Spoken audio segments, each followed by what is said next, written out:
시청자 여러분 안녕하십니까, 이슈토크 방입니다. 민선 9기 위성군 도정 출범에 따른 현안을 제주도의회 상임위원회별로 짚어보고 있습니다. 오늘은 보건복지 안전 분야입니다. 도민의 일상과 가장 밀접한 정책인 만큼 기대와 함께 과제도 적지 않습니다. 제주도의회 보건복지안전위원회 더불어민주당 강철남 도의원, 진보당 양영수 도의원 초대했습니다. 안녕하십니까? 안녕하십니까? 오늘 좋은 토론 부탁드리겠습니다. 네, 감사합니다. 자, 위성군 도정이 출범한 지 한 달이 지나고 있습니다. 네. 지난달 업무보고도 받았을 테고 네. 추경심사를 통해 민선 9기 위성군 도정의 보건복지 안전 정책 어떻게 네. 보고 있는지 궁금합니다. 잘하는 분야도 있을 테고 뭐 좀 보완해야 될 아쉬운 분야도 네. 있을 텐데 먼저 좀 긍정적인 분야 먼저 짚어주십시오. 우리 강 의원님 어떻습니까? 일단 민선9기 위성군 도정이 출범을 했습니다. 맞물려 가지고 100대 과제를 제시했습니다. 네. 그래서 먼저 보건 또는 복지 안전으로 좀 나눠서 살짝 얘기를 드리면, 예. 보건 분야는 지역 관계령 의료 체계를 구축하겠다. 뭐 상급 병원 지정 뭐 그런 네. 얘기가 주된 얘기가 되겠습니다만은 건강 책임제 뭐 이런 부분에 대한 얘기를 했고요. 복지 부분에는 복지 예상 30% 달성, 예. 그리고 통합 돌봄을 고도화시키겠다. 그리고 민생 119를 통해서 현장에서 직접 서비스를 제공하겠다는 내용이 좀 눈에 들어왔고요. 안전 부분에서는 역시 그 AI를 활용한 여러 가지 그 CCTV 확대라든지 교통안전 경찰관 뭐 이런 부분에 대한 얘기가 나왔고요. 그리고 재난 대응 체계를 좀 체계화해서 구축하겠다. 예. 이런 부분에 좀 의미가 있어 보이고요. 이걸 좀 전체적으로 보면은 그 공공 책임성을 강화하는 데 의미를 둔 부분도 있고, 생활 밀착형 돌봄에 대한 의미도 좀 강화했다고 네. 봐지고요. 또 안전에서 조금 전에 얘기했던 AI를 활용한 첨단 재난 대응, 이 부분에서는 좀 긍정적인 의미가 있지 않았나, 그렇게 저는 보고 있습니다. 예, 좀 보건 복지 좀 안전 분야로 나눠서 좀 설명을 해주셨습니다. 우리 양 의원은 어떻게 보고 있습니까? 네, 저도 지금 뭐 헌임은 기간이기 때문에 네. 현 위성군 도정에 대한 뭐 기대를 하고는 있는데요. 네. 사실 인수위 당시부터 좀 우려가 됐던 부분이 이제 복지 부분은 많은 고민들이 있었던 것 같아요. 그리고 이제 그 도정이 시작되면서도 기본사회 추진단도 만들어지고, 예. 하지만 보건 부분에 대해서는 얼마만큼 고민이 되는지 겉으로 드러나 있는 부분들이 사실 많이 없습니다. 예, 다행히 이제 중앙 정부에서 좀 이제 지역 완결형 의료 체계를 좀 구축하겠다는 의지를 보여주고 있어서 지금 도정에다가 이제 중앙 정부의 정책을 끌어안는 방향의 어떤 역할을 좀 견인하기 위해서 의회 차에서 노력하고 있는데요. 이제 보건 분야에 좀 더 신경을 써야 될 것으로 보이고, 복지 부분도 사실 이제 많은 부분에 대해서 아까 추진단도 마련하고 이제 노력할 준비는 보여 있지만은 이번 추가 경정 예산 심의를 보는 과정에서 그 육아 돌봄 그 나눔 공동체 어떤 예산이 그 분명히 그 현장에서 요청이 있었음에도 불구하고 예산에 반영이 안 되는 부분들은 좀 추진단의 역할에서 그러면 이 육아 쪽은 좀 더 소외할 것인가? 그런데 사실상 이제 100대 정책 과정을 보다 보면은요, 그 보통 이제 복지하면은 요람부터 뭐 무덤까지 전반 인생 전반에 걸쳐서 이렇게 바라보려는 노력이 필요한데, 이 안에서 봤을 때는 청소년 시기부터 그다음 노인 돌봄까지로 이렇게 보는 성향들이 보이거든요. 이제 이런 부분들은 이제 의회에서 계속 좀 문제 제기를 하고 도정을 견인해야 될 것으로 보고 있습니다. 뭐 좀 아쉬운 부분까지 한꺼번에 좀 말씀해 주셨는데, 복지 분야는 뭐 나름대로 고민이 있었지만 보건 분야는 좀 약했다, 이런 좀 말씀을 해 주셨습니다. 연계해서 우리 강 의원께서도 이번 민선9기 정책 중에 좀 아쉬운 부분 어떤 게 좀 있으리라고 보십니까? 뭐 저도 비슷한 부분도 있고 약간 달리 보는 경우도 있지만, 일단 저는 아쉬운 영역에 보면 이렇게 과연 재원 조달이 가능한가, 이런 현실적인 측면에서 이런 부분에서 큰 고민이 필요하다. 최근 추경이 마무리됐습니다. 추경에서도 보면 우리 그 공약의 30% 복지 예산도 있지만 당초 8조 132억 원에서 8조 4,700억 원으로 늘어서 5.7% 정도의 예산이 증액이 되는데 예. 우리 사회복지 전체 예산은 1.8% 정도 늘었거든요. 아, 오히려 퍼센테이지로만 방은 좀 떨어진 게 아니냐라는 우려. 그래서 그런 부분에 좀 의미가 있고요. 그리고 이게 전체적으로 재원 조달을 아까 얘기했지만 복지 예산 30% 달성해야 될 문제, 그리고 양 의원도 얘기했지만 기본 청년 기본 소득이라든지 그리고 손주 돌봄 수당 이런 조금 현금성 지원에 관련된 부분이 예산을 어떻게 만들 것인가. 그리고 지금 우리 도민이 관심이 많은 상급 병원 지정이라든지 노인 질환 전문센터 이런 부분의 예산 부분에 좀 걱정이 좀 되고요. 이런 게 지방 재정에 부담이 되지 않을까라는 측면에서 좀 고민이 있을 것 같습니다. 그리고 보건 분야를 보면 최근에 아마 우리 지역에서 산부인과 폐원 소식이 들렸습니다. 이런 특정한 분야의 어떤 필수 의료 인력에 대한 도 전체적인 수급 문제에 대한 고민은 더 필요하지 않을까라는 생각이 들고요. 복지 분야를 제가 좀 많이 봤습니다. 개인적으로 제가 사회복지사 출신이기도 해서. 근데 새로운 복지 정책에 대한 부분은 좀 많이 부족하지 않았냐. 기존 민선 8기의 거를 그대로 수용하면서 좀 더 확대하는 형태로 고민을 한 것 같은데 생각했던 것보단 좀 새롭다, 의미 있다는 부분에서 조금 부족하다. 아쉽다. 이런 부분으로 좀 얘기를 드릴 것 같습니다. 혹시 뭐 연계해서 좀 하실 말씀 더 있습니까? 뭐 재정 분야의 걱정은 저도 마찬가지로 크게 하고 있는데 지난 도정에서 25%까지 막판에 올려놨거든요. 근데 이제 30% 공약이 사실상 연간으로 따지게 되면 1,000억씩 이상 올려놔야 되거든요. 근데 이제 전반적으로 지금 재정 악화 도정에서 과연 이 규모를 감당할 수 있는지, 그리고 지금 상당히 많은 정부 정책과 발맞춰 가는 부분 안에서도 이제 보건 분야 쪽으로 많이 집중화되는 모습에서 복지 분야를 얼마만큼 살려낼 수 있을지 이 부분이 아마 도정에서도 많이 고민돼야 될 거고 의회에서도 그 부분은 많이 들여다보고 견인해야 될 부분이라고 생각됩니다. 이 예산 30%도 이제 숫자가 중요한 게 아니라 내실이 중요하다. 이 숫자를 꼭 30이 아니라 정말 얼마나 맞습니다. 이 부분에서 좀 저희가 지금 민선 8기부터 지금까지 지켜보면 제주형이라는 제도를 많이 만들었거든요. 맞습니다. 이 부분은 한편으로 제주에 특수하게 제대로 시행되는 제도를 만드는 측면도 있지만 반대적으로 예산을 우리 스스로 만들어야 되는 측면이 있어서 이런 어려운 점이 있어서 이런 부분에서 국가 제도와 맞물려 가지고 신속하게 대응하는 이런 식의 고민은 더 필요하다. 이렇게 봐집니다. 네.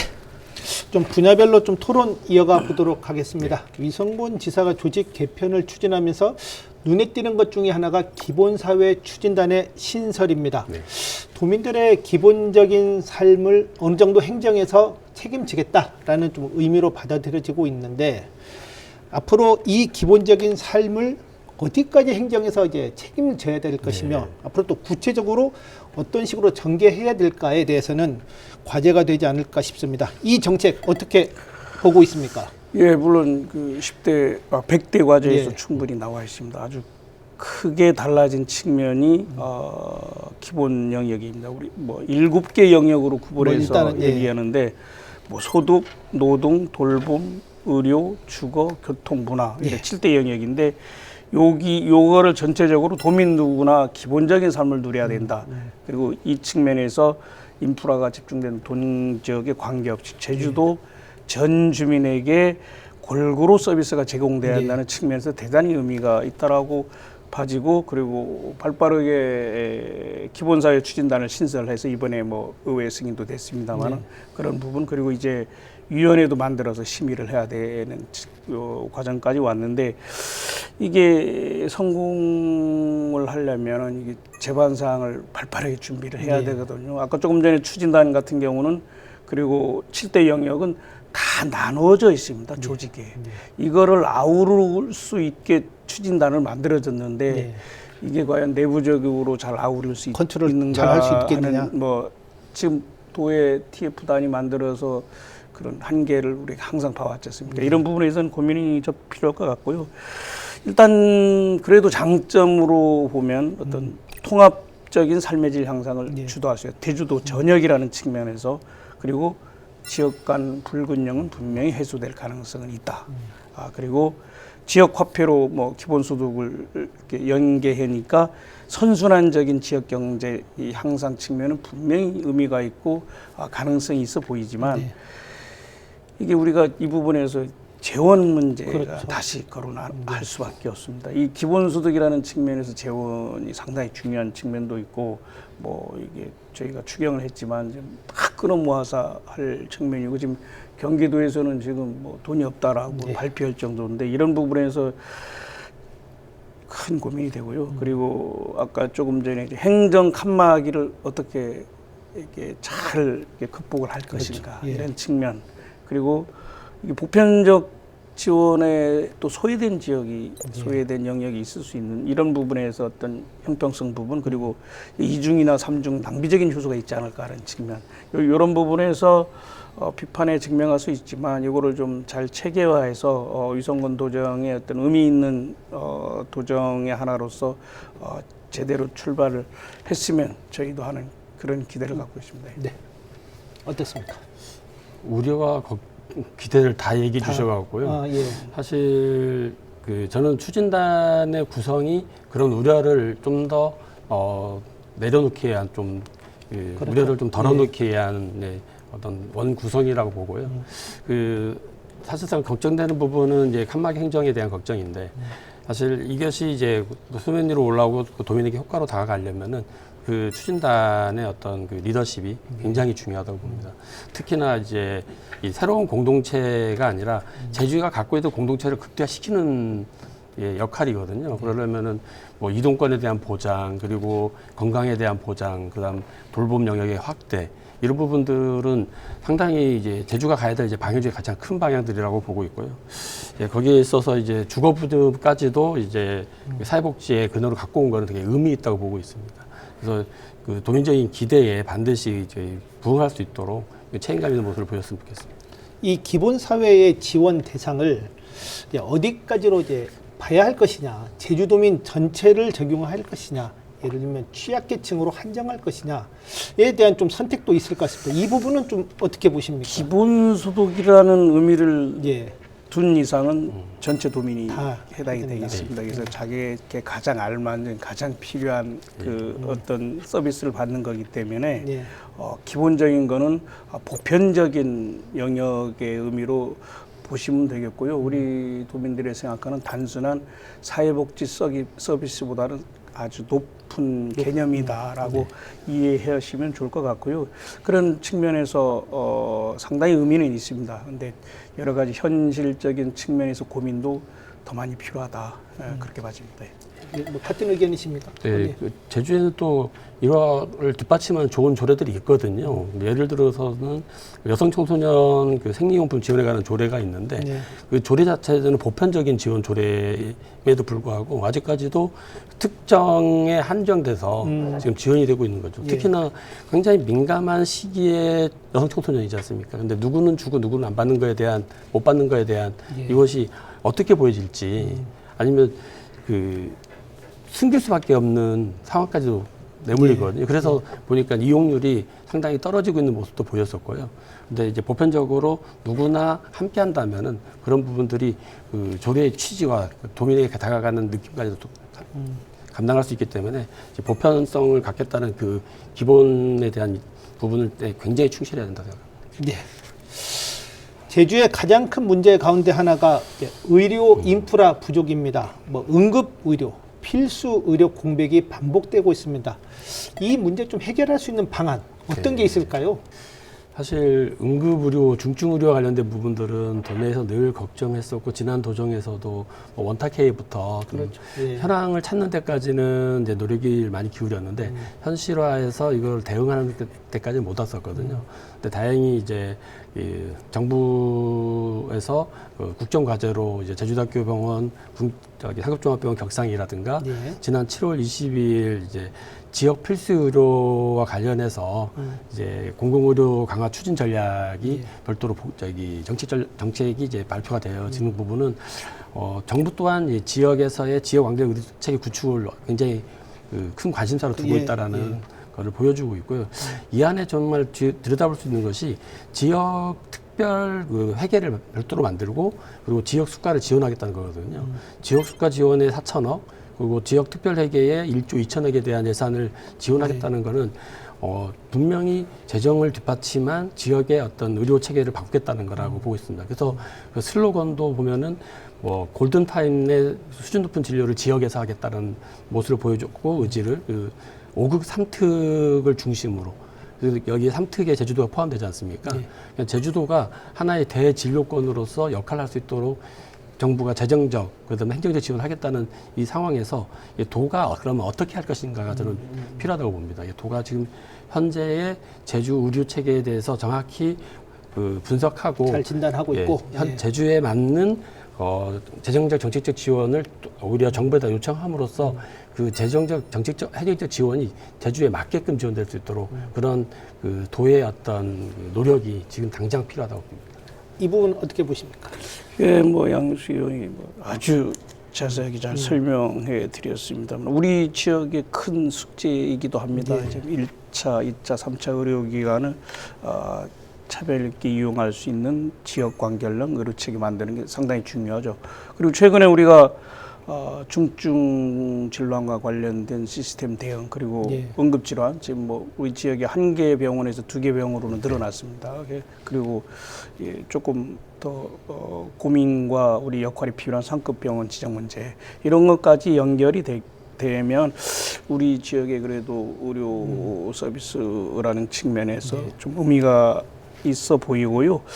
저는 이런 변화에 맞춰서 지역의 필수 의료를 확보할 수 있는지 이런 부분에서는 우리 중장기적으로 고민을 더 해야 되지 않을까. 지금도 우리 병원 곳곳에서 전문가들이 많이 부족하거든요. 이런 부분에서는 단기적, 장기적으로 나누어서 고민하고 해결할 필요가 있다. 저는 이렇게 생각합니다. 제주에는 제주의료원, 서귀포 의료원 같은 공공병원이 있습니다.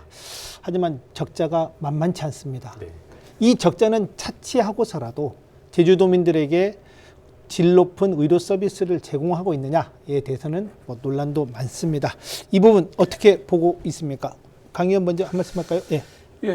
지난 업무보고에서도 우리 위원회에서 이게 논란이 많이 됐던 부분입니다. 이게 적자 문제, 이게 과연 이게 어떤 어디까지 측면으로 이해를 해야 되겠냐. 저도 좀 한마디 한 기억이 있는데요.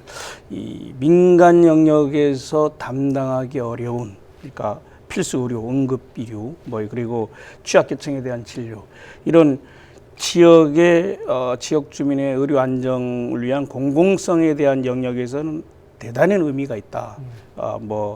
공공의료기관이 수행함으로써 불가피하게 발생한 구조적인 손실일 가능성이 매우 큽니다. 우리 코로나 때 많이 경험했지 않습니까? 이런 부분에서. 근데 이런 적자와 경영 비효율에서 발생하는 적자는 분명히 구분이 돼야 되지 않을까 이렇게 생각을 하고요. 우리도 기회에 이게 의료 인력 부족 때문에 적자가 더 커져가는 건지 아니면 구조적 손실인지 좀 세밀하게 검토를 하고 그리고 이런 부분이 우리가 왜 경영 수지가 적자일 수밖에 없는 상황을 제가 주장했습니다만 지역 주민에게 소상히 설명을 해야 된다. 우리는 코로나든 집단 감염이라든 이런 거에 대응하기 위한 준비를 하기 위한 공공성이 있는 병원이라는 걸 충분히 강조할 필요가 있다. 저는 이렇게 생각합니다. 공공병원의 적자나 의료 서비스 문제에 대해서 우리 양영수 의원은 어떻게 보고 있습니까? 지난 7월 20일 정부의 지역의료 필수 공공의료 강화 추진 전략에서 제가 지난 본회의 마지막 5분 발언을 통해서 도정의 정부의 추진 전략에 맞춰서 도가 준비해야 된다. 특히나 이제 정부가 얘기하는 국립대병원을 거점병원으로 해서 지역의료 완결을 하는 그 내용들이 추가됐기 때문에 거기에 가장 핵심 중에 핵심은 지역의 공공성을 담보하는 의료원의 어떤 이제 안정적인 방향을 잡아야 된다. 이게 도가 출처 출연한 기관이기도 하고. 근데 이제 지금 그 상당히 특히 서귀포 의료원에 대한 우려들이 굉장히 높거든요. 근데 서귀포 의료원을 자세히 들여다보면은 지금 현재 그 병상을 증축하고 나서 병상을 오픈을 못 하고 있는 상황입니다. 예. 왜 오픈하지 못하는지 현장에서 물어봤거든요. 예. 그래서 현장에서의 이제 이야기는 이제 먼저 이제 의료진이 부족한 부분으로 인해서 오픈하지 못하고 있다. 특히나 이제 간호 인력에 대한 충원은 도가 갖고 있거든요. 예. 근데 이제 도에서 그 인력 충원에 대한 고민이 아직 안 되어서 그 부분이 지원이 안 되기 때문에 오픈을 못 하고 있다는 상황을 이야기해 줬고요. 그 오픈을 했을 때 과연 그 적정 운영이 가능하냐에 대한 그 반대 역으로 질문을 드려봤더니 예. 지금 서귀포 의료원 병상 이용 가동률이 거의 80%대 육박하고 있습니다. 예. 그 병상 가동률이 80%인 거는요. 지금 주말을 빼서 지금 가동률을 계산하기 때문에 이 정도면은 그 입원하기 위해서 대기 중이라는 모습이거든요. 그러면 병원에 과연 그 운영 상태가 나쁜 거냐? 병원은 최대한 운영하고 있는데 예. 공공성의 어떤 영역에서 그 재정적인 그 문제들이 발생하고 있는 것이지 그 공공성 운영 전반에서 문제이기보다는 그 지역의 공공의료에 대한 역할을 하고 있기 때문에 생기는 운영의 어려움이다라는 걸로 보일 수 있거든요. 예. 그렇다면 그 병상을 넓히면 그걸 줄여줄 수 있느냐에 대해서는 좀 더 이제 그 넓혀볼 필요가 있는데 문제는 과연 이제 그 적시에 입원하고 치료받아야 될 제주도민이 과연 적시에 못하고 있다면은 이거는 또 제주도청이 바라봐야 될 부분이라고 봅니다. 그래서 지금 공공의 영역에서 지방의료원이 얼마만큼 활동하고 있는지에 대해서 정확하게 지방의료원의 역할을 보고 그리고 그 부분들에 대한 지원을 더 필요한지를 예, 도와의회가 바라야 될 부분이라고 보고 있고요. 재정적인 어떤 부분에 대해서는 그 이후에 아까 우리 강철남 의원님도 말씀하셨지만은 그 공공의 영역에서 들여다볼 부분인 거지 재정적인 부분들은 그 이후에 2차적인 문제로 좀 봐야 될 부분이고 전체적으로 그 목표하는 지점에 갔을 때 저는 어느 정도 재정적인 부분도 좀 완화될 수 있다고 좀 바라보고 있거든요. 그래서 이제 간호 인력이라든가 의료 인력에 대한 부분이 제대로 적시적소에 그 지원이 되고 있는지를 이제 도에서 좀 바라봐야 되는데 다행히 도가 아마도 의료원하고 그 적정 운영을 위한 TF를 구성해서 운영 중인 걸로 알고 있거든요. 이 안에서 충분히 논의되기를 바라고 있습니다. 네, 고맙습니다. 한동안 좀 논란이 됐었습니다만 제주 지역의 분만 의료 네네. 인프라 부족 네. 이 문제는 어떻게 접근하는 게 좋을까요? 정말 심각하고 예. 걱정인데요.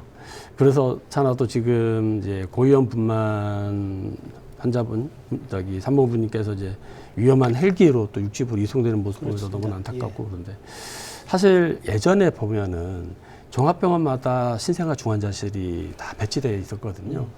그리고 이제 그 충분히 그 안에서 케어가 됐었는데 어느 순간부터 어떤 운영의 그 출생이 줄어들고 그러다 보니까 그 운영의 묘가 살지 않고 그래서 한두 군데가 없어지다 보니까 지금은 제주의 신생아 중환자실이 운영되는 곳이 제주대학교 병원밖에 없습니다. 당연히 그 공간적 한계 때문에 그 인큐베이터도 한계적으로 갖고 있을 거고요. 근데 지금 이제 어떤 그 출생 나이도 좀 많아지고 출산 나이도 많아지고 있고 이제 우리 하는 일도 좀 다르다 보니까 그 고위험 산모분들이 계속 늘어나고 있어서 그 고위험 출산이 지금 많이 늘어나고 있는 과정에 보통 아이들이 태어나고 나면은 대부분 그런 고위험 출산은 인큐베이터를 이용할 수밖에 없고 인큐베이터는 일반 병상과 달리 굉장히 긴 시간 동안 케어를 받아야 되거든요. 그러다 보면 모자라서 결국엔 또 육지로 또 위험한 헬기로 이송해야 되는 과정들이 나오고 있는데 이 부분들을 어떻게 해결해야 될 것인지 이것이 도정의 어떤 이제 앞으로의 역할이라고 생각 들고요. 의료진의 몫은 이러한 인프라들이 구성되고 이런 도정의 노력이 보여졌을 때 좀 더 의료진과 이제 이야기 나눌 수 있는 부분들도 생길 거라고 보고 있습니다. 그래서 의료진 분들이 와주기를 그냥 우리가 기대할 게 아니라 우리는 우리대로 준비를 하면서 갖춰야 된다. 예, 그러면서 의료진들이 함께 할 수 있도록 또 이제 도움의 역할도 하고 그리고 궁극에는 이제 제주대 의과대학에서 이제 지역 그 의사를 키우는데 좀 더 관심을 갖고 지역 의사들이 지역에서 역할할 수 있도록 하는 부분들도 지금 만들어 가야 하지 않나 생각합니다. 네. 강철남 의원 어떻습니까? 예, 저도 똑같이 큰 우려가 있습니다. 이게 분만 인프라 부족 사태 최근에 산부인과 폐원한 곳도 있습니다만은 저는 그 도내 6개 종합병원에서 분만이 가능한 병원을 보니까 2개 바뀌었어요. 아까 제주대학병원하고 지금 서귀포 의료원. 그것도 겨우 막 그리고 한라 의료원은 저는 당연히 있을 거라고 생각했는데 의사 부족을 해서 예. 제한적 분만만 운영을 하고 있습니다. 그래서 깜짝 놀라기도 했는데요. 이런 걸 보면서 이렇게 돈에 전체적으로 고위험 산부라든지 소아에 대한 그런 부분에서 우려가 있는데 이것도 전체적으로 거점병원과 얘기했지만 이런 부분에서 공공이 주도적 역할이 분명히 필요하다. 이런 측면에서 좀 고민을 더 해야 되겠고요. 필요하다면 우리 도에서 공공의 영역으로 이 준비도 검토를 해야 되지 않을까 저는 이렇게 생각을 하고 있습니다. 현재 제주도는 상급 종합병원 지정을 추진하고 있습니다. 네. 상급 종합병원 필요는 한데 의료 인프라가 부족한 제주에서 상대적으로 사각지대가 발생할 수 있다는 지적도 있습니다. 우선 상급 종합병원 도입에 어떤 의견인지 여쭙고 싶습니다. 우리 강철남 의원 어떻습니까? 예, 이건 우리 제주도민의 큰 숙제이기도 하고 네. 지난 도정이라든지 그리고 지역 국회의원이라든지 정치개혁 공약이기도 했습니다. 그래서 그리고 도민들이 필요하다라고 이미 인지를 하고 있는 측면이고요.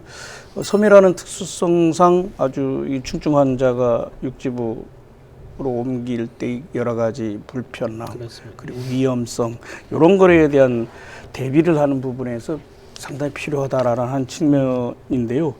이게 걱정과 의료가 있습니다. 기존의 2차 종합병원이 크게 많지 않은 상황에서 3차 의료기관으로 지정했을 때 이 연계 관계가 어떻게 될까 하는 측면 그리고 과연 그게 우리 도민들이 신뢰를 할 수 있을까 하는 부분 이런 부분에 대한 전체적인 고민이 필요하고요. 그리고 저는 그 상급 종합병원 지정과 아울러서 우리 지역의 2차 부분에 대한 의미를 강하게 포지션화 시켜서 그리고 병원에 대한 그리고 의료에 대한 공백을 최소화하는 부분 아무래도 이용하는데 여러 가지 한계가 있을 거거든요. 그리고 아까 우리가 양현수 의원과 같이 공공의료에 대한 얘기를 많이 하는데 이런 부분에서 우리 서귀포 의료원이나 제주 의료원에 대한 역할을 재정립하는 것도 기회에 필요하다. 뭐 이게 단기적, 장기적으로 좀 고민을 해봐야 될 것 같습니다. 양 의원께서는 상급 종합병원 도입 자체에 대해서 어떤 의견이십니까? 대한민국 헌법은 대한민국 국민의 건강권을 보장하겠다고 하는데 네. 의료 전달 체계에 상급 종합병원이 없는 거는 그런 심각한 그 차별이라고 저는 생각하고 있고요. 더더욱이나 이제 코로나를 겪으면서 코로나 이전과 이후는 상당히 다르거든요. 네. 코로나 이전에는 도민분들이 그냥 이동이 워낙 자유롭고 또 저가 항공으로 인해서 그래서 굳이 상급 종합병원 이런 얘기를 했었거든요. 근데 코로나 이후에 우리가 이렇게 하다가 진짜 이동을 못하고 진짜 필요할 때 감염병 사태에서 그러면은 상급종합병원을 우리가 갈 수가 없는 상황이 되겠네. 이거 그렇다면 제주에 지금 이러한 의료기관이 반드시 있어야겠네라는 게 도민사회에서 먼저 나왔거든요. 예. 그 전부터 저는 상급종합병원이 필요성을 계속 얘기하고 있었지만은 예. 그래서 그 상급종합병원 자체가 있어야 되냐 없어도 되느냐의 문제가 아니라 상급종합병원은 반드시 있어야 되는데 지금까지 없었다. 예. 예. 선택의 문제가 아니고 필수다. 그렇죠. 예. 그리고 우리 제주 도민분들이 그렇다면 서울을 안 가고 다 여기서 해야 되는 거 아니냐에 대해서는 그건 또 다른 이야기라고 봅니다. 판단에 의해서 서울 그러니까 수도권에 가서 받아보고 싶은 분은 수도권 가는 거고 예. 뭐 제주에서 받아보고 싶은 분은 제주도 받는 건데 제주에서 도차 이제 선택의 권한이 없이 무조건 가야 되는 이 상황은 정부가 없애줘야 되는 거거든요. 예. 그리고 이제 제주의 역할은 그럼에도 불구하고 도민분들이 이동하고 먼 거리를 갔다 오고 하는 그런 어려움이라든가 재정적인 비용을 제주 지역 안에서 하기 위해서 제주 지역 안에 좋은 상급 종합병원을 만들어야 될 어떤 책임이 있는 거라고 네. 보고 있습니다. 네. 예. 자, 상급 종합병원으로 지정될 경우 뭐 여러 가지 고민이 있습니다. 이용한다면 중증 환자일 텐데 과연 이제 수도권 상급 종합병원으로 가는 중증 환자의 수요를 과연 뭐 아까도 잠깐 얘기해 주셨지만 제주로 잘 흡수할 수 있겠느냐. 그리고 상급 종합병원도 지정되면 중증 환자가 아닌 일반 환자의 경우 병원 이용이 좀 어렵게 되는데 이 부분에 대한 사실 고민도 있습니다. 이 부분은 좀 어떻게 보십니까? 이 부분도 그 7월 20일 발표된 그 지역의 어떤 필수의료 공공진료 강화 추진 전략이 있어요. 예. 그래서 이제 국립대병원을 중심으로 여기서는 그 다른 국립대병원들이 전부 다 상급종합병이다 보니까 아마 그 상급이란 표현이 좀 빠져 있는 것 같긴 한데 예. 그 거점병을 중심으로 그 지역 의료기관 간의 그 협력적인 네트워킹이 반드시 필요하다는 얘기를 하거든요.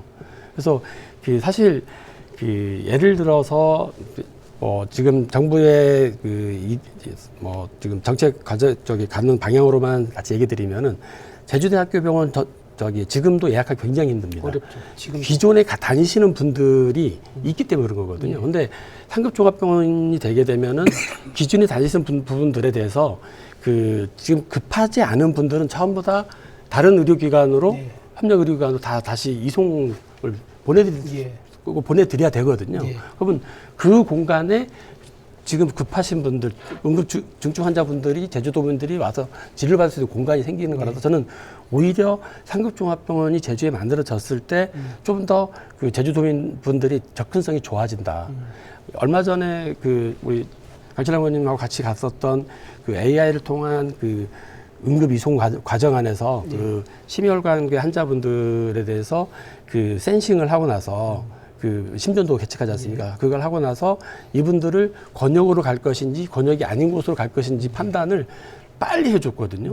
그게 오히려 이제까지는 심혈관으로 오면 그 대상이 어떤 기준이 되든 않든 무조건 권역으로 가서 권역이 혼잡해졌었는데 분류가 되는 환자가 분류가 되는 어떤 그런 장점들이 있어서 의료기관도 좀 더 그 적극적인 진료를 할 수 있는 그 데이터가 나오더라고요. 그것도 여가 다르지 않다고 봅니다. 그래서 제주 그 상급종합병이 만들어졌을 때 도민들이 그 우려하는 부분들보다 오히려 의료 접근성은 더 좋아질 거라고 저는 기대하고 있습니다. 기존에 제주대학교 병원을 이용하는 환자들의 경우 네네. 다른 이제 2차 병원을 찾아가야 하는데 네네. 과연 이제 그것도 이제 가겠느냐? 네. 난 제대 병원에서 치료받는 게 좋은데 다른 병원 가면은 좀 걱정도 될 수도 있다. 네네. 이런 문제도 있을 수 있단 말입니다. 그래서 그 도민분들이 우려하고 있는 부분들이 어떤 것을 정확히 파악하고 그 부분들을 해소해가는 과정이 제주의 의료가 지역 완결형으로 정착하는 과정이 아닐까 저는 생각합니다. 예, 강 의원님 어떻습니까?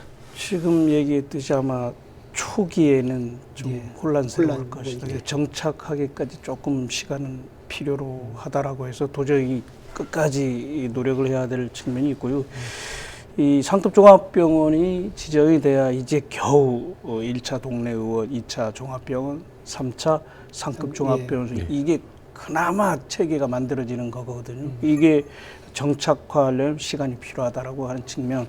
갑자기 상급종합병원이 지정되면 우리 지역의 의료 서비스가 대단히 높아진다는 측면이 아니고 이걸 구축하면서 상급종합병원에서 정말 중증 환자를 신속하게 대응할 수 있는지 이런 체계를 만드는 그 시작이라고 저는 생각을 합니다. 그래서 이게 만들어지면 아까 얘기했던 그 중증 환자의 골든 타임 확보도 가능한 측면도 있지만 그 신뢰의 측면에서는 좀 시간이 필요하다 이런 측면도 있어서 도에서 단기적인 과제, 중장기적인 과제로서 계속 모니터링하면서 지역의 의료 서비스를 위한 노력은 계속돼야 되지 않을까 저는 이렇게 보고 있습니다. 상급 종합병원으로 지정되더라도 의료진을 확보하지 않는다면 간판만 상급 종합병원이 될 수 있다. 이 우수한 의료진을 제주로 유치하게 한 방안 이것도 굉장히 중요할 텐데 이 문제는 좀 어떻게 보십니까? 여기 바로 지적해 주신 것 같습니다. 기본이 전문 의료진 확보. 지금 이런 측면에서 사실 우려도 있습니다. 지금 서귀포 의료원도 의료진이 좀 부족한 측면이 사실은 크거든요. 그리고 지금 우리 2차 종합병원에서도 이게 상당히 문제로 나타나고 있는 이런 부분에서 사실은 현실적이고 핵심적인 문제의 가장 기본이 전문 의료진 확보라는 측면. 이런 측면에서 국가 단위에서도 고민하고 있고 국가에서 직접 대학을 만드는 것도 지금 시행을 준비 중인 걸로 알고 있는데 그런 부분에서 고민이 필요하다고 봐지고요. 단기적으로는 수도권 상급 종합병원과의 어떤 협진 의료 체계 이게 지금 제가 개인적으로 알고는 지금 한라병원하고 지금 서울의 유명 병원하고 이미 지금 업무 협약이 돼가지고 시작을 했을 겁니다. 이런 시도를 단기적으로 하고 장기적으로 우수한 인력들이 도내에서 충분히 생활할 수 있는 유입 정착을 위한 필요한 제도는 곳곳에 만들어서 우리 지역에 좀 의료 서비스가 좀 제대로 좀 지원이 됐으면 하겠습니다. 예. 예, 강철 의원님이 아주 좋은 말씀해 주셔서 사실 그 의료진 확보가 마지막이라고 보거든요. 그래서 그것이 가장 큰 그만큼 중요한 부분인데 아직까지는 다 이렇다 할 답이 있지는 않습니다. 여러 가지를 시도해 봐야 되는데 아까처럼 이제 그 수도권 그 대형 병원하고 연결도 필요한 부분이고 근데 그 이 부분에 대해서가 이제 공공의 영역이 반드시 필요한 부분이라고 보거든요. 그 이제 공공의료 기관들이 특히 이제 국립대병원들이 이제 그런 네트워킹이나 협력 체계를 공고하게 만들어내서 필요한 부분을 서로 도울 수 있도록 제가 그 예를 들어서 우리 대정에 있던 민간협력병원 초창기에 의사수급에서 굉장히 힘들었을 때 당시 이제 국회 토론회를 같이 했었거든요. 그 당시 제가 이제 제안한 부분이 의사 한 분을 그런 그 진료권에 절대 못 온다. 요즘 전부 다 워라밸을 고민하는 시기에 그 주말도 없이 야간 진료를 해야 된다는 것이 그래서 그 제주 지역의 그 제주대병원, 뭐 제주의료원, 서귀포의료원, 제주권역재활병원이 그 각각 팀을 짜서 요일별로 가서 이제 지원하는 체계로 진행해야지 거기에 딱 그 의사 선생님 한 분 넣어서 하는 거는 사실상 현실에 맞지 않다는 이야기를 드렸었거든요. 말 그처럼 그 제주도와 수도권에 있는 그리고 수도권원이 아니더라도 이제 그 분야에 특화되어 있는 의료진들이 있으면 같이 이제 네트워킹을 통해서 각각 이제 역할이 될 수 있도록 하는 부분들을 찾아가야 하는 거 맞고요. 그리고 그 다 국립대학교 병원, 국립대학교 의과대학에서 의사 양성들이 되고 있기 때문에 그 지역에서 지역 인재들이 좀 더 많이 발굴될 수 있고 지역에서 봉사될 수 있도록 하는 이제 인문학적인 소양도 많이 전달하면서 지역 발전에 같이 할 수 있도록에 대한 본인들의 역할이 될 수 있는 분들도 많이 만들어줘야 되지 않나. 그러면서 지역의 좋은 의사들을 계속 만들어가고 지역이 지역 스스로 지역의 의료를 이제 책임질 수 있는 데까지 갈 수 있지 않나 생각하고 있습니다. 아울러 제주에서는 제주형 건강주치 제도가 시행 중입니다. 이제 한 10달이 지나고 있는 것 같습니다. 현재까지 어떻게 평가하고 있는지 궁금하고요. 한편으로는 참여하는 의료기관이 아직은 많지 않다. 그리고 도민들의 인지 측면도 아직은 좀 부족하다. 저는 좀 이런 생각도 많이 갖고 있는데 어떻게 보고 있습니까? 그 제주형이라고 이름 붙인 거는 아마 이제 그 시작 당시에 아직 없다 보니까 제주가 먼저 하고 있어서 제주형이라는 이름을 붙인 것 같고요. 지금 이제 1년 정도 이제 돼가고 있는데 지금 사실 그 참여한 기관하고 그리고 참여했던 환자분들의 어떤 그 이야기를 듣는 과정이 좀 필요하다고 봅니다. 이제 그 과정을 통해서 이제 앞으로 어떻게 나갈 것인지 지금 한국형 그 건강주치 제도가 이미 발표됐지 않습니까? 그리고 제주도도 아마 참여할 의사가 있는 걸로 알고 있는데 그렇다면은 그 참여했을 때 중복되는 부분들은 어떻게 할 것인지 그리고 제주형 같은 경우에는 사실 그 투명한 이 시스템이 없었거든요. 그런데 이제 한국형 같은 경우에는 이제 관리 툴 자체도 지금 제공되고 있고 그 안에서 그 건강주치 제도를 유지할 수 있도록 하는 부분들이 있기 때문에 그런 이제 어떤 그 평가를 정확히 할 수 있는 툴 안에서 저는 가야 된다고 보거든요. 제주형도.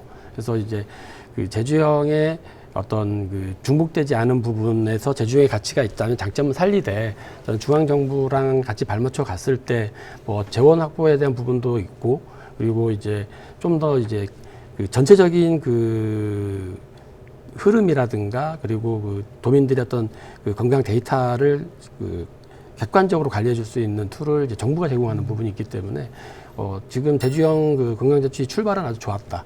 그리고 중간평가는 반드시 필요하고 지금 정부에서 추진하는 과제하고 어떻게 발맞춰 갈 것인지에 대한 고민과 검토와 이제 그 분석 노력이 좀 필요하다고 생각합니다. 출발은 좋고 중간 점검은 필요하고 예. 정부 정책과 연계해야 된다라는 부분을 강조해 주셨습니다. 우리 강 의원 어떠세요? 예, 우리 장영수 의원님께서 뭐 구체적으로 다 얘기해 주셨는데 이게 작년 10월에 전국에서 최초로 네. 시행한 제도다라는 측면에서 상당히 의미는 있습니다. 근데 실제 참여 시범 지역부터 시작했으니까 참여한 지역이나 의료기관이 생각보다는 많지 않다. 그리고 최근에 추가 공모를 했던 뭐 예. 구자읍 지역이라든 안덕면 지역은 의료기관이 한 군데도 없어요.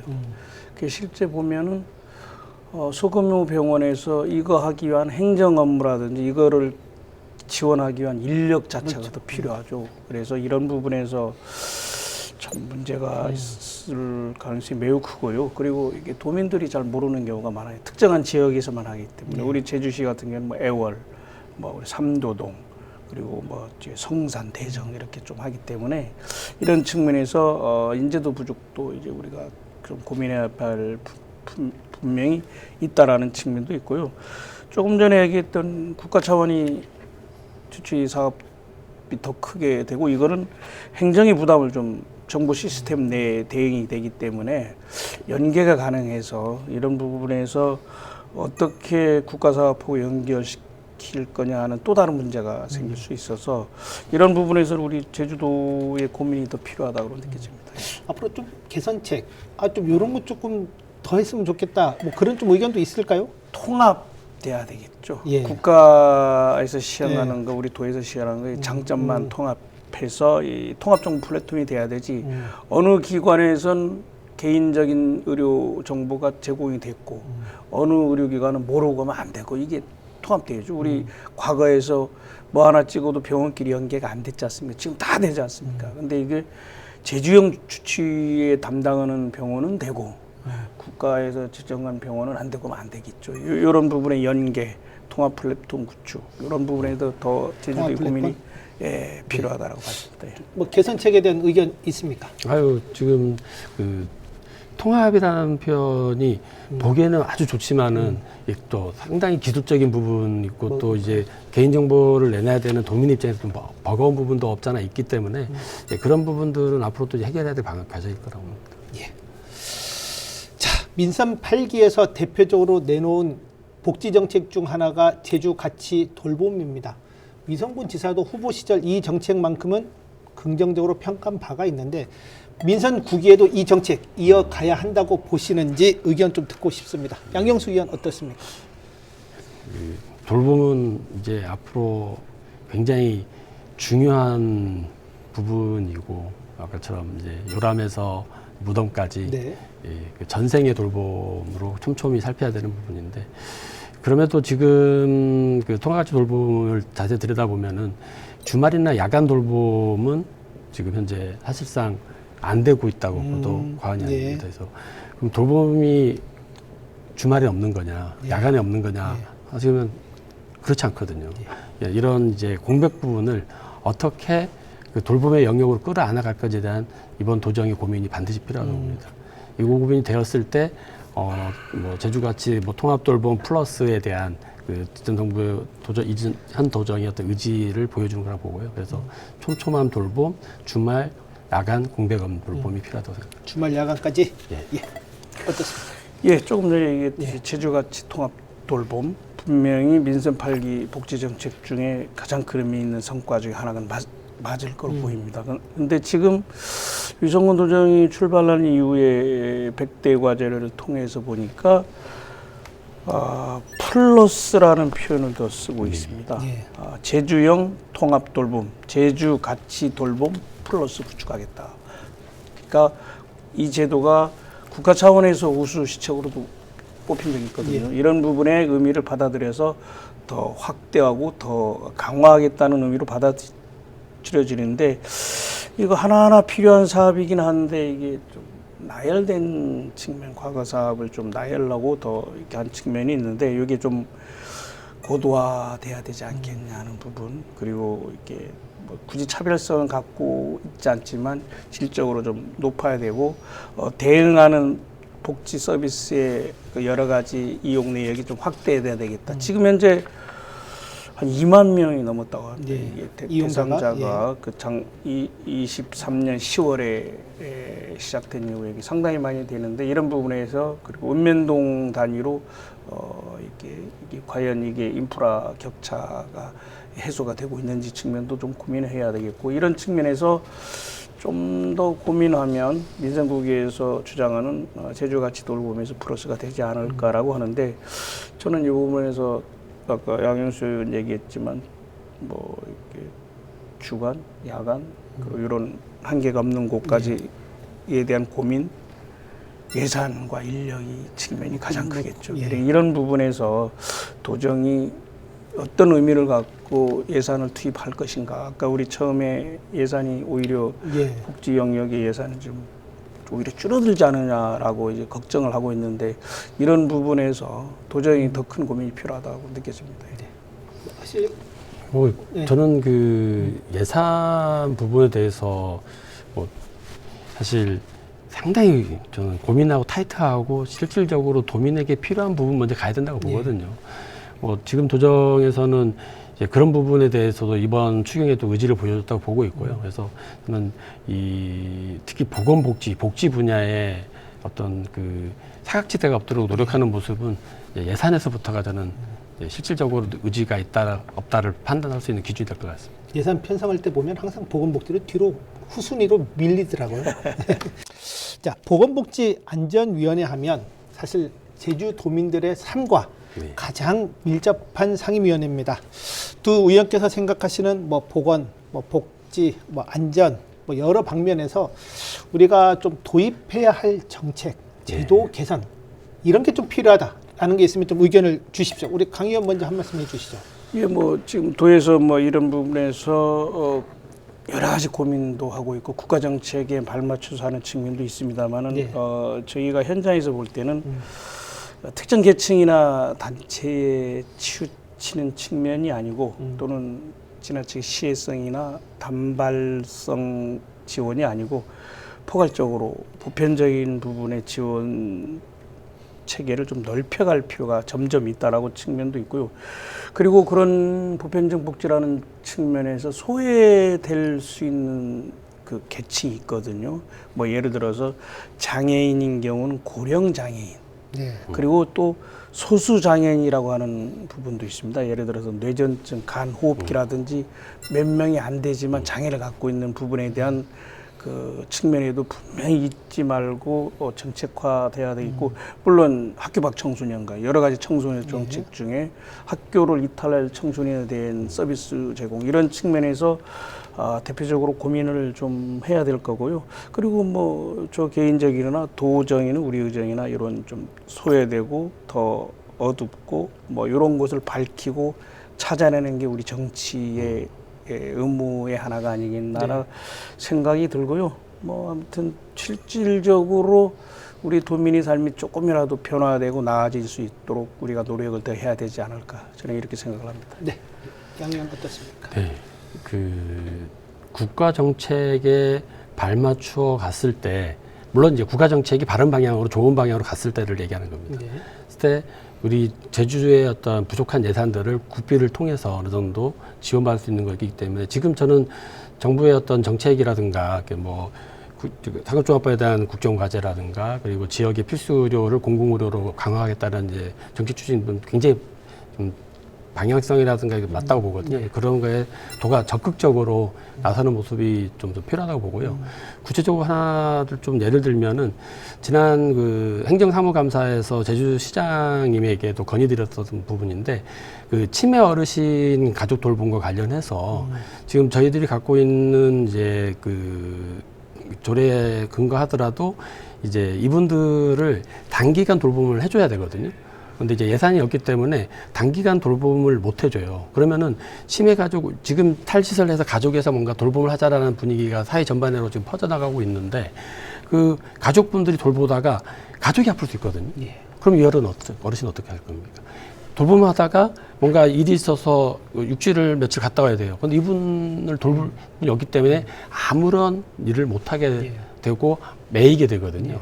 그래서 단기간이라도 가족의 어떤 건강과 그 생활의 어떤 그 질 향상을 위해서라도 그 갖고 있는 그 조례 근거에서 여기에 예산이 필요하기 때문에 못하고 있다라는 게 이제 시의 입장이었는데, 이 부분은 그 예산을 아끼다가 사회적인 어떤 비용은 더 많이 들어갈 수 있거든요. 그래서 이런 부분들은 좀 더 촘촘히 살펴서 이런 부분들까지도 반영되었을 때 어떤 이제 가족 돌봄이 어느 정도 더 완성되는 모습이 되지 않을까, 이런 그 있는 제도도 잘 활용하자. 예, 있는 제도 잘 활용하자. 예. 예. 오늘 순서 천천히 마무리하도록 하겠습니다. 이제 시작하는 보건복지안전위원으로서 도민들께 꼭 약속드리고 싶은 의정 목표 한 말씀씩 듣고 마무리하도록 하겠습니다. 우리 양영수 도의원 먼저 해주십시오. 네. 우리 보건복지 상임위는 오늘을 살아가는 지금의 민생을 살피는 곳입니다. 우리 도민의 삶이 안전할 수 있도록 지금의 도민의 삶을 살피겠습니다. 감사합니다. 네, 고맙습니다. 마지막으로 강철남 의원 부탁드리겠습니다. 예, 저는 현장에서 사회복지사로 일했던 의원입니다. 8년 만에 다시 돌아온 기분입니다. 천마음으로 어떤 소외된 이웃을 위해 또는 도민이 삶의 질 향상을 위해 최선을 다하겠다. 그런 의미로 인사에 가름하고 싶습니다. 고맙습니다. 네. 오늘 귀한 시간 감사합니다. 앞으로 좋은 의정 활동 응원하도록 하겠습니다. 감사합니다. 고맙습니다. 오늘 두 분 말씀을 들어보면 의료와 복지, 안전은 어느 하나만 따로 떼어놓고 볼 수 없는 도민 삶의 기본이라는 점을 다시 한번 확인할 수 있었습니다. 정책의 방향만큼이나 실제 도민들이 체감할 수 있는 성과를 기대해 보겠습니다. 지금까지 함께해 주셔서 감사합니다. 고맙습니다.